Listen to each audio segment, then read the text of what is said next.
England. We've conquered all of Europe. We're never gonna stop. From Palestine to Turkey, we've won the fucking lot. Got Paisley and the Shankly, the fields of our field goal. We are all supporters, and we come from Liverpool. Well, what an absolute spectacle we had this morning. I'm your host, Nick, joined by Peter, the coach, Kafinas, for this one. Peter, straight off the bat, that was some footballing match this morning, wasn't it? Yeah, it was. It was entertaining. It was entertaining. It was very much a game of two halves. It was the cliched game of two halves. Yeah, I mean, it would be nice if we turned up in the first half. Yes, it would have been very, very lovely if we had turned up in the first half. It may have been a very different outcome come the end of the match. But I mean, all in all, overall, it's 1 point. We did say last week that if it was a draw, it wouldn't be the worst of it. But now it very much is literally in City's hands, because if we keep winning our games, then it's up to them to keep winning their games, and they need to keep performing on their front there. But what were your thoughts before kickoff? What were you feeling? I was really calm. I was actually really, really calm. I tweeted it from our page. I just feel like, look, I've kind of I'm so used to the whole stressing over the Liverpool thing that I've tried to learn to let that go. And I was really calm about the game. But I just kind of thought that we'd be up for it. I thought they'd be ready. I thought that knowing that we have to beat them to have a chance to win the league, I thought that we'd actually turn up and get in their face, be really aggressive, kind of just take the game to them and put them, like, bitch slap them a little bit, because when we tend to do that, they don't really slap back. Yeah. So I was calm. I thought that the boys would be, I thought the Klopp and the players would be ready and psyched, knowing that a win would put us in driving position to actually win the league. And maybe I actually thought that we'd win the league if we had won this morning. But yeah. Well, that was the consensus. That's what a lot of the talk has been post-match through pundits and other media avenues, where they're all saying, like, can Liverpool still win it? Which theoretically, technically, mathematically, yes, we can. But then it's not just only up to us on our results. It's now down to City and their games that they have to play. And let's not forget that we have to face them again this weekend, I believe, in an FA Cup semi-final. So the saga continues in a way. But straight off the bat, the first half, you mentioned that if only we turned up in the first half. The first half thoughts, I mean, we started at least with a decent starting 11. You would have thought it was pretty much the strongest you would probably envision. The back line pretty much spoke for himself. Matip coming back in after his what do we call it? Is it his quota rest? Once he's reached 4 or 5 games in a row, he takes a couple rest. So there was that. The midfield, Thiago, Fabinho, Henderson. Henderson starting. Would that have been your preferred third choice in the midfield? I'm not trying to dig here for grief or anything. In these sort of games, I'd expect Henderson to start. I thought Firmino had to start this game. I think Firmino always has pretty good games against Manchester City, because the way he presses from the front and the kind of issues that he causes. I thought Jota, great. He scored his goal. But other than that, it was a lot of turnover, like plenty of turnovers. Wasn't really in the game as much. I thought that our goal came out of nothing. Both goals that we scored actually came out of nothing. But they were nice. You got to score. Mm-hmm. You've got to score against these kind of guys. You've got to score your chances. Yeah, we scored 2 goals, but in terms of starting 11, I would have loved to see Diaz and Firmino start, to be fair. I was actually surprised not to see Diaz starting, to be honest. The Firmino and Diaz, you probably would have thought Salah off the bench. That probably might have been a better option there, but he got the assist for Jota's goal. But in any case, as Antio Chill says, he was surprised not to see Naby and Bobby start. I would have thought Bobby would have been the natural choice to be that number 9, but he went with Jota. Like you said, got his goal. So in hindsight, it turned out to be a decent move.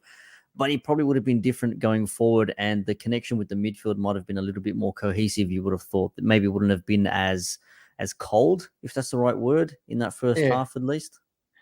Oh, look, we did get overrun a bit in midfield. Look, there was a few underwhelming performances, to say the least, and to come out with a draw. I'm sure we'll get into that a bit later on. I think it was considering, like, I thought Matip was poor. I think somehow, some way, I don't know how he does it. It always comes off him. Every Whether he deflected wants to or goal, if not. you look back at the past, maybe 5 or 6 we've conceded, it always comes off him. Don't know how it happens. It's always De Bruyne. It's always De Bruyne deflected goal against Liverpool. I don't know. And It you know really is what, frustrating. the thing is as well, like, oh, De Bruyne, what a player, what a fantastic player, what a goal. It's like, mate, took a deflection. If you look at that goal back from Alisson's point of view, even from De Bruyne's point of view from the shot, for all intents and purposes, that was going to be saved by Alisson until the deflection took it away from him by what, 10 centimeters, 20 centimeters to the left of his fingertips. But you still, mate, this is the old adage, like, if you're not gonna, win the raffle if you don't buy a ticket. So De Bruyne bought his ticket and ended up winning his raffle, and that's the 1-0 there. And then we equalized 1-1. Fair enough. It was almost instantly within a couple of minutes that silenced the Etihad a little bit, and then they started to attack, moving forward. There were a few chances there. And then their second goal in that first half, because we are still talking about the first half, comes from a free kick. And look, we have to be objective when we need to be. And Trent, as we've said, the defensive work that he does sometimes isn't up to scratch. Most of the time it is, but you can clearly see he just let Jesus run on. He'd probably, I don't know if he saw him, if he blindsided him or whatever, but he basically did not mark his man, and Jesus just like ghosts in and hits it past Alisson to make it 2-1. Yeah, but I look at two incidents before that actually free kick came about, and firstly was Andy Robertson's terrible header. Instead of I noticed that. away, you get taught when you're 5 years old, not back into trouble, and he's put it literally back into trouble. The second part I look at is why Matip had to clear it up for a corner, go for a throw in. Yep. Yeah, just kicked it again, out. Yeah. Then there's no corner to defend. That leads to the free kick. So I look at that as a collective bunch of mistakes, to be honest with you, that I felt that we should have dealt with a lot better. Again, it came down to individual decisions that and ultimately in the end cost us the game. It was ultimately the individual decisions, and we'll go to the second half now. First up here, just so we can be a little bit more flowing with this before we go to those performances. But that first half finishes with a bit of a whimper for ourselves. It was a lot of City, but that first half we still had some chances ourselves, at least to try and do something. That Jota chance when Edison misses that ball and it almost goes over the line like that could have been, it could have been payback, if you will, or retribution for that clearance off the line a couple of years ago. That imagine, twist of fate or something, but he managed to clear it out, and it ends up keeping them in that in the lead at least up until when they scored. But then that second half started, and I saw a meme today where it's like Liverpool halftime talk, Klopp, F this, look at the social media timelines, like just apparently they were getting grilled or something, and then they come out and then they score like within a minute after kickoff. Mane, nice ball from Salah. Salah, was it Trent in this one? I can't remember Salah who gave him the assist. First assist was from Trent. And then Salah on this one here. And it was a lovely finish, first time hit, and that was in the 45th, 46th minute. And then we still had some chances, but again, City had that offside from De Bruyne. Alisson had to make a save. There was another one that was, I think, offside again, or if it went in, it would have been offside, I think, or maybe that was the first half. So we were living dangerously. The second half was the offside. I think the second half was the offside call with Sterling, yeah? Yeah, but that was definitely offside. Yeah, it is what it is. Like, but the start was good. You thought, here we go, we're on. And great haircut, Pete. What? Thanks. I can tell you who my barber is if you like. What do you call it there? Look, the start was excellent. I thought, beautiful. This is exactly what we wanted from the start. Get in their face, get nice and early, and just, try to rip their heart out a little bit. But again, it slowed down a little bit more, but we were much better in the second half. I thought we looked a bit more, more, like I said, with a bit more intent in the second half, a bit more aggressive. The high line kind of stuff was a mad comment throughout the whole time, was high line against explosive teams and high line. I saw a lot of that kind of stuff. But if you look at the goals we conceded, did it have to do with the high line? No, definitely did not. There was no high line there. It was just getting between us a few times. Obviously, the Sterling offside, and there was a lot of conjecture on that as well. Oh, he's onside because his foot's behind the defender. It's like, bro, if anyone knows offside grief, it's us. I mean, we've had offsides because of the lining of someone's jersey, you know what I mean, off the shoulder. So miss us with that nonsense. And they'll complain because VAR's, oh, it's ruining the game. But this is literally why it was brought in, for decisions like this. As much as we don't like them, as much as we hate them, still, it is what it is. But that second half, it was better from us. And then when other players come on as well, you sort of try and say to yourself, okay, well, maybe we'll try and jag ourselves a goal. But nothing happened. Nothing really eventuated in the second half. After the goal, you thought you think it's going to be 3-3, 4-3, 5-5. You thought, here we go. It was going to be another. It was going to be another mad one. But like, it was still entertaining. But there was nothing really to say like, oh wow. Even Mahrez, that chance at the end for Mahrez for me was he stuffed that one up. Absolutely skied it. That could have been, that really could have been like something for them. That could have been, a lot of people saying like Mahrez has cost City the title. I'm like, I don't buy that. You're still 1 point ahead. You still got arguably easier games to play. We still got United, Everton, Tottenham even. So we still have a bit of a trickier fixture outcome. But again, they still have a lot of, they got some injuries. They've also got fixtures to play as well. Like us, April's the absolute mad one. But the comment here from Antocho, we should have tested their keeper more from distance. It felt almost put into his almost put into his own net. Yeah, Edison, we mentioned it in the first half. But do you think we had enough shots at goal to test Edison? No, not really, because if you look at the team, it's not a team that shoots from distance in terms of the personnel on the pitch. That midfield three, Henderson just can't shoot, and Fabinho can, but he's more deeper because he does all the defensive work, right? And Thiago is just that guy who makes things happen. So none of them really have that that knack for shooting from distance. But you know what's funny? Because Salah, for me, it was a great shot. It was going in, right? And then he calls a goal kick. Oh, that incident. Oh, my days. They're checking it for handball. There's a VR check for handball. I know. Hey, you did say Anthony Taylor, Man City resident. So there was going to be something funny. Let's check if there's a handball. It's no handball, but it's gone off his thigh. Okay, goal kick. Is that because he's originally called a goal kick and he can't change it to a corner? I don't know, man, but look, to be fair, he was okay on the night. I'm not going to sit here and smash him. He was okay. I think Thiago got away with a few. Fabinho got away with a few. You know, I think there's those two. Again, by the way, the record still stands. We haven't lost when those two start together. But it's I don't know. It's we're going to go to that topic, I guess, now. Do you feel a little bit deflated after that? No, because I'd take a draw. I'd actually take a draw.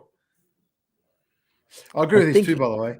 I agree. We don't pull the trigger enough. I agree 100%. I think that's something that we should do a bit more. It's always trying to be who's the nice guy. It's like, no, you take the shot. You take it. You take the shot. You hang up. No, you hang up. It's like, just take the damn shot. I don't care who does. Someone do it. I do agree with that 100%. Now, in saying that as well, we did say, we mentioned the man just then. We'll talk about him first before we talk about everyone else. So Salah's form does continue post-AFCON, post-World Cup qualifiers. He hasn't been the best. We did mention, do we need to rest him perhaps? Not rest him for this game, but maybe not start him and bring him off from the bench. Would that have been a better option, do you think? Starting Diaz on one side? I think starting Salah was always going to happen. And I would have started Salah too. But apart from two or three really, try to get it past Cancelo and keep going down the wing and whatever it was, and he did that 2 or 3 occasions. The shot that should have been a corner, then he got his assist to Mane, credit 100%. It was a great pass. But in terms of Salah's being dangerous, being the Salah that we know, the Salah we've seen this year, the Salah that's broken all the records, he just wasn't there today again. And against Benfica midweek, we got a 2-goal cushion at home. I'd rest him. You want to start him? You probably final, right? Don't forget, because we play them. We want to win the FA Cup this year, so I'm not in for rotated squads for the FA Cup semi-final. Sorry, I'd rather rotate at home against Benfica with a 2-goal lead. Yes, then fucking rotate for the FA Cup semi-final. I want the FA Cup this year, 100%. I'm sure many of us here want the FA Cup as well. Oh, I'd love to take one over City because, again, it's another trophy we've taken away from them. Yeah, okay, Premier League. We want the Premier League. I get that. But at this point in time, like you said, we're just trying to build a collection of trophies that we can say we won on the Klopp with the teams that he's built, because this is a team he has built now over 5-6 years, whatever it's been. So I think the amount of trophies we acquire now is good. I mean, yes, we had the period in 2019, 2020 with all that stuff. Nowadays, it's all about just getting, something we haven't won in a while, FA Cup, 2006, the Gerrard final, as everyone calls it.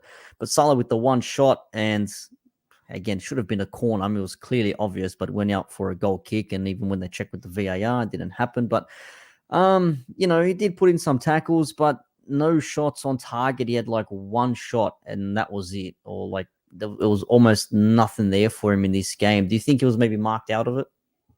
No, not really. It was really only. I was just going blank with his name again.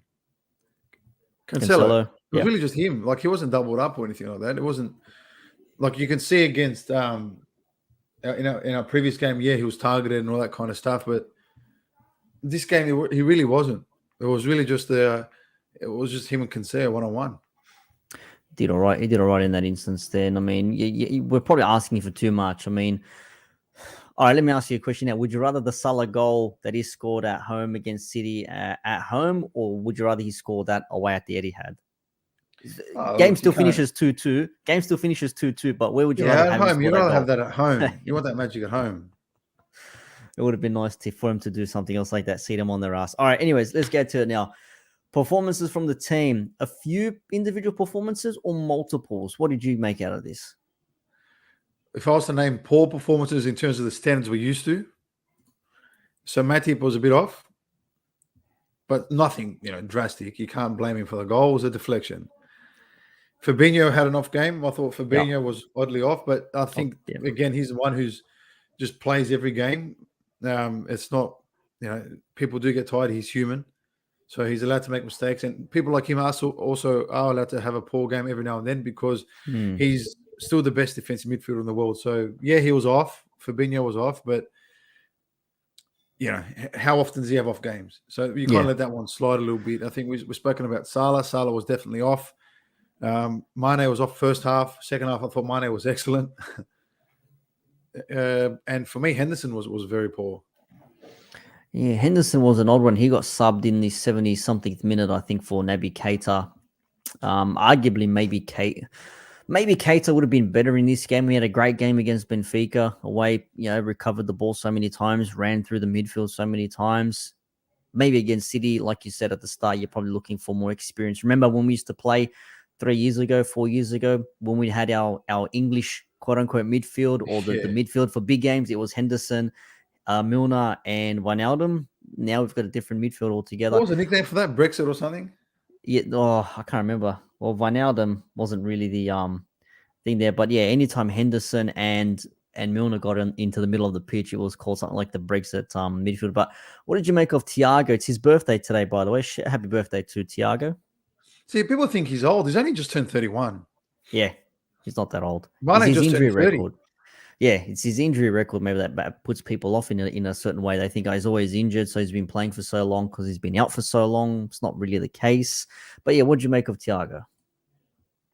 Yeah, Thiago. He did what he could to try and get the game going. It was just, for us overall, it was just a difficult game. It really was just a difficult game. Not the easiest of games. We walk away with the points. We did say, are we happy with the points? I mean, I'm not arguing. I'm not complaining. I mean, hey, I'd rather 1 point than no points. Hold on. This question's for you, Nick. I'll give you this one.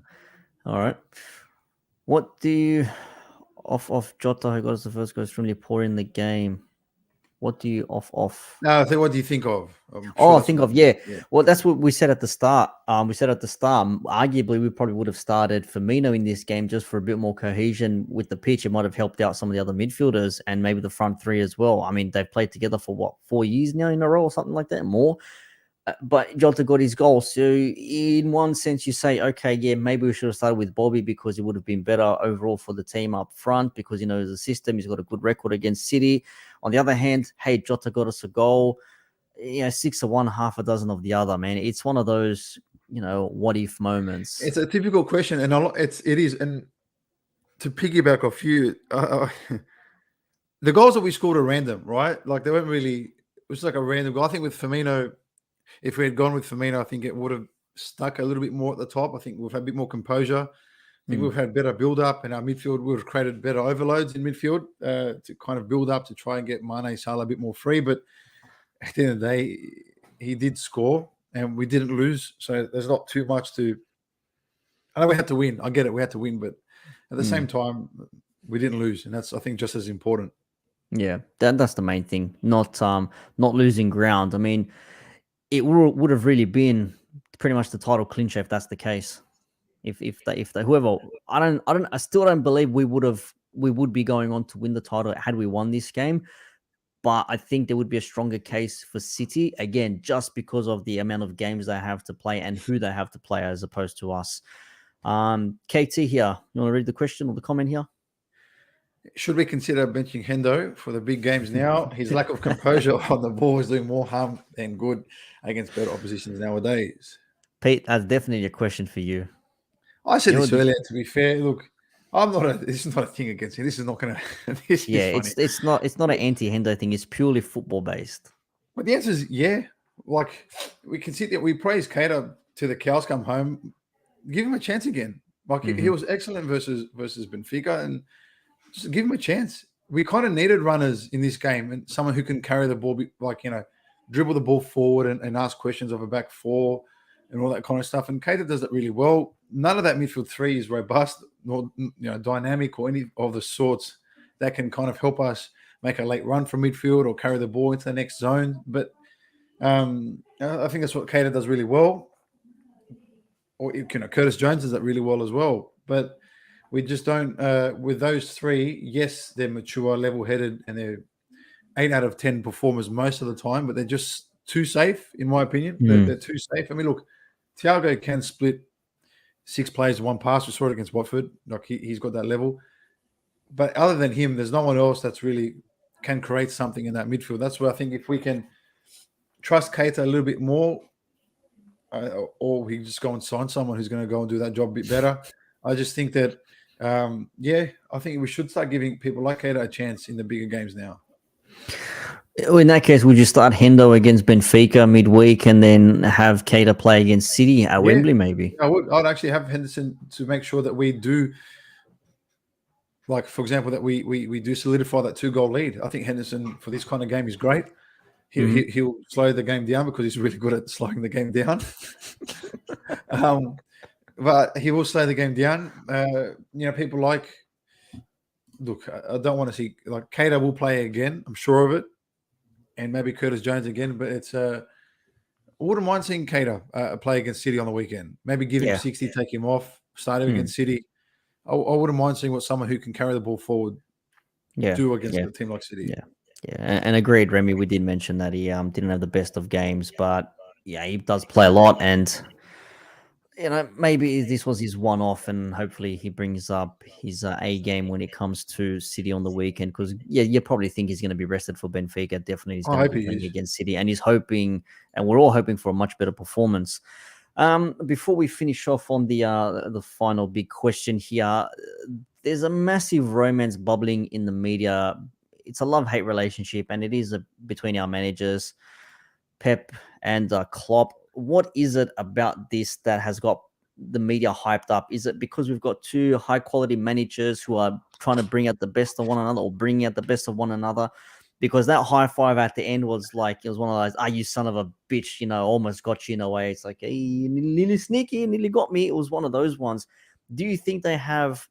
I'm sure there's mutual respect there, but do you think they actually have a liking for one another outside of football? Firstly, I fucking hate this. Like, that's just like. Firstly, I hate Clearly, it. That's your comment down there. Like, I absolutely hate this. No, Pep's the best manager. No, Klopp's the best manager. No, City's the best team. No, Liverpool's the best team. Like, Pep smells good. No, Klopp smells better. Like just. It's okay to, like, respect each other till the cows come home and do it professionally, of course, but don't, like, sit there and suck each other off, like, just for the sake of, like, social media and all that kind of stuff. For me, it's just boring. It does seem a bit like that. It does seem like that. There's, I mean, you can have a rivalry that's professional or respectful in a way. Like, you can make it, you can add a bit of edge to the game. Well, they're liking this rivalry that we've got at the moment to the rivalry that Manchester United had with Arsenal in the 2000s, and Arsene Wenger and Sir Alex Ferguson. Could you have seen them hugging on the touchlines and joking with one another, etc., etc.? You'd rather see them telling each other off, if anything. Now, look. For me, it's the whole. Look, you can respect somebody and still openly say, like, I hope I beat this person because they're in my way or whatever it is. And Pep's done a little bit more than Klopp. Liverpool are a pain in the ass, blah blah blah. But he says it in a way that I'm so used to winning that Liverpool's the only team that can stop me. Yeah. I prefer a bit more like aggression in this kind of stuff. But like, I'm not saying on the sideline make it ugly and be disrespectful and all that kind of stuff. But at the same time, like, why not add some fight to it? Like, G the players up a little bit, get the fans like psyched for it all. Yeah. Because let's face it, they sit there making this the greatest Premier League rivalry. It's not. 100% it's not. For me, you can go back to the old Arsenal United days because that was massive. Throw Mourinho in there to the mix between everything else that was going on at that same time. Mate. Yes. Like I look at those as bigger rivalries than us and Pep, because I'll tell you now, for me, City aren't a big club. City are not a big club. They're a team that's been made with money. And yeah, they play the best football that we've seen and all that kind of stuff and points and all that shit. But it's not done through, in my opinion, like the foundations of a football club. It's done through money. Yeah, exactly. It's just building. It's like building sandcastles, or building castles out of sand or whatever the term is. It's like, yes, it's there, but is it going to last? And it's just come out of nowhere. How long is it going to go for? Because if a new manager comes in, obviously it changes. If new ownership comes in, that changes too. But we've seen now with the Newcastle takeover, it almost seems that if there's anybody that's going to be owning a sporting team nowadays, they're going to have to be in some sort of money, oil. Sorry, they're going to have to be involved in some oil. You probably see like the same owner.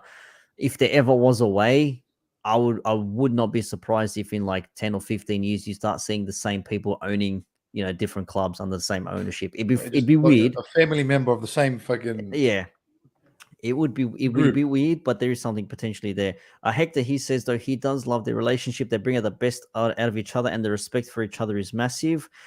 I agree. That's what I said. Like, I do see that happening, which is why I understand why they're always going, back and forth with one another. But is it necessary to show, he's such a great man. He's the greatest manager. He bring out the best in me. I bring out the best in him. And you need Klopp's, going on about, Pep, he's fantastic. He does this, he does that. Because ultimately, I think deep down, I think he knows if it wasn't for Pep, maybe we wouldn't be at the level we're at now.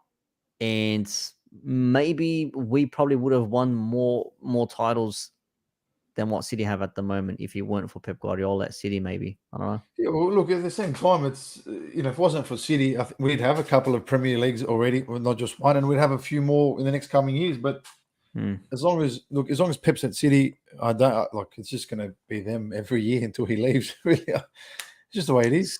Seems that way. And, for all the talk of United are back and Everton trying not to get relegated and Arsenal fumbling and Tottenham's, I don't know what's happening with Tottenham. They're winning, they're losing.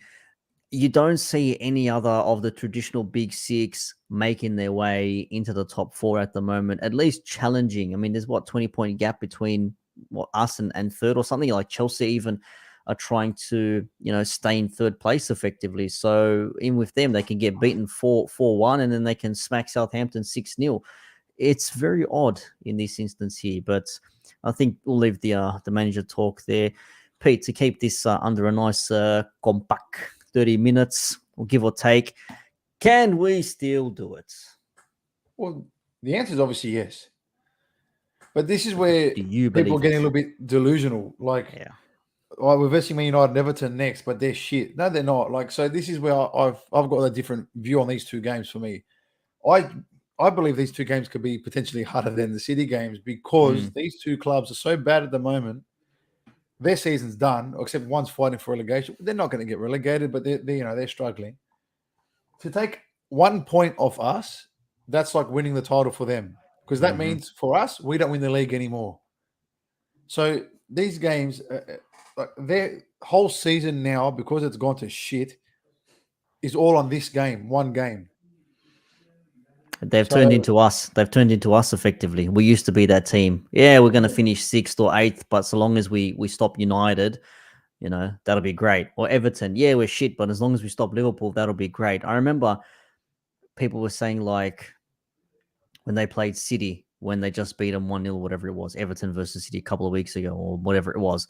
I saw a lot of Everton fans saying like, mate, I don't give a shit if we beat City, then it hands the title over to Liverpool. Like, we're trying to stay in this Premier League. We need all the points we can. Like, rivalry aside, I care more about my team and surviving than I do about the rival getting another, tick on their tally there. So there was some conflict there, but guaranteed when Everton come to Anfield, it's not going to be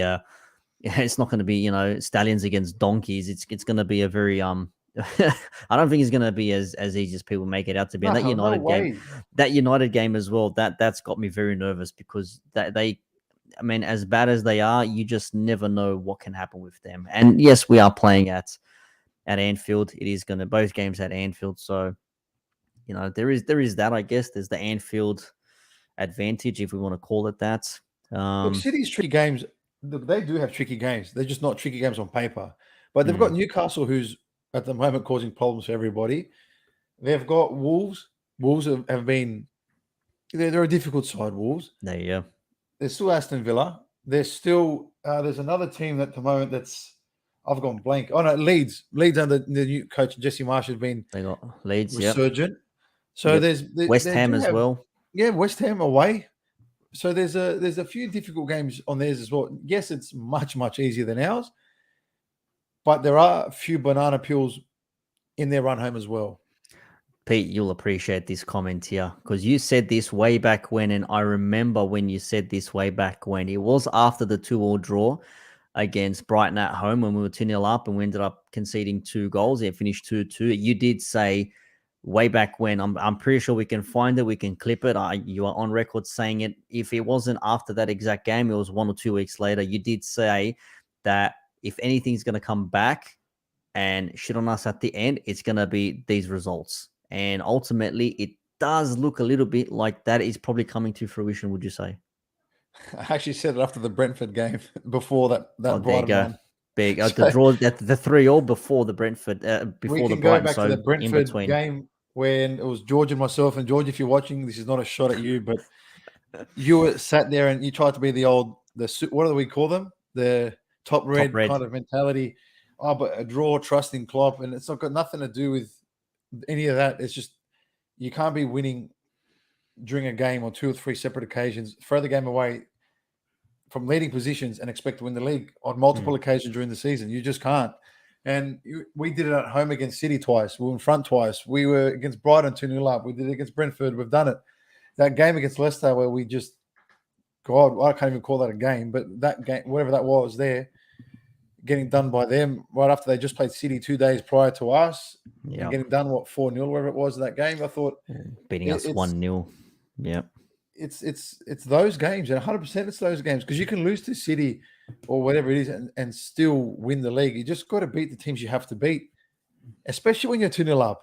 Yeah, you just have to beat these teams, and otherwise, if you don't, as we're seeing right now with a 1 point difference, with 5 or 6, 7 games to go, it does cost you the league.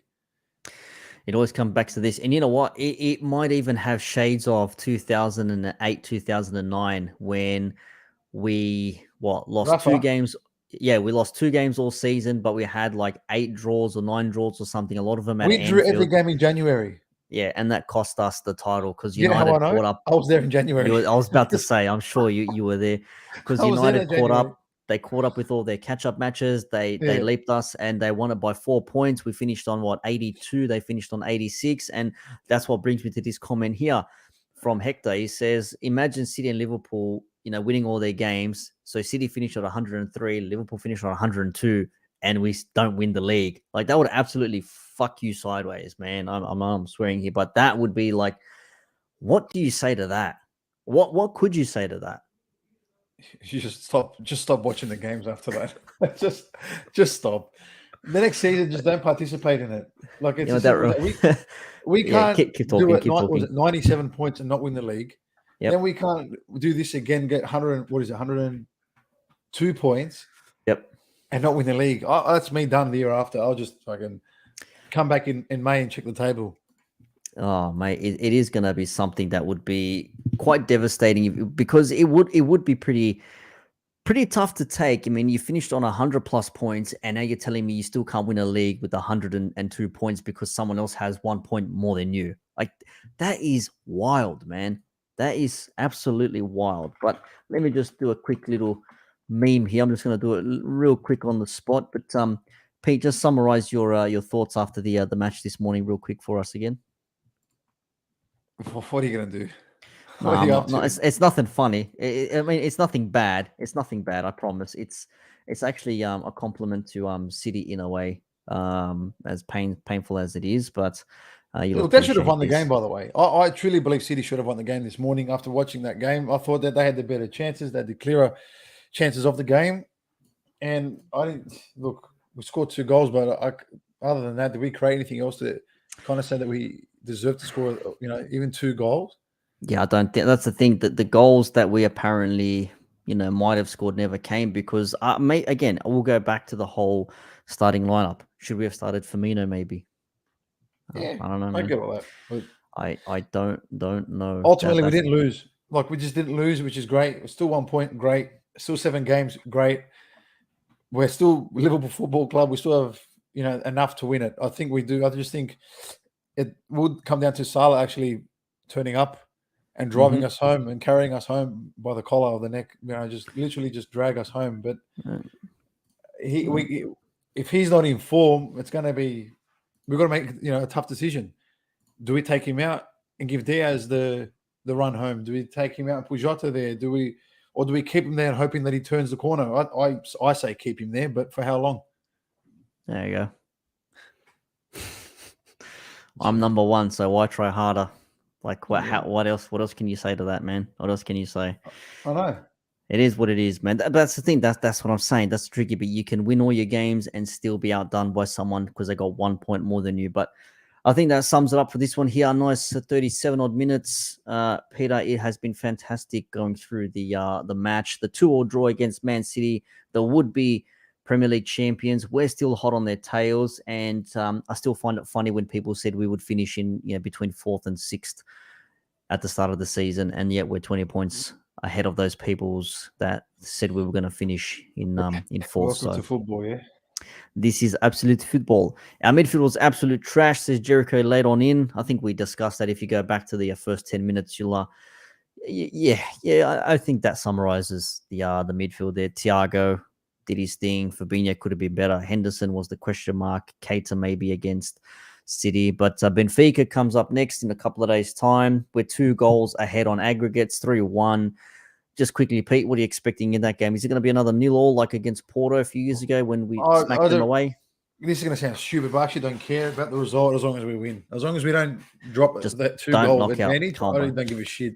We've got 1 semi-final to make it through against Benfica. We've got another guaranteed semi-final on the weekend, again against these Sky Blue Shites, but that will wrap things up for us here. One advantage we may have heading into the just because I completely forgot about this. Heading into the semi-final was they're actually away to Spain while we're at home against Benfica, so they got to go to Madrid.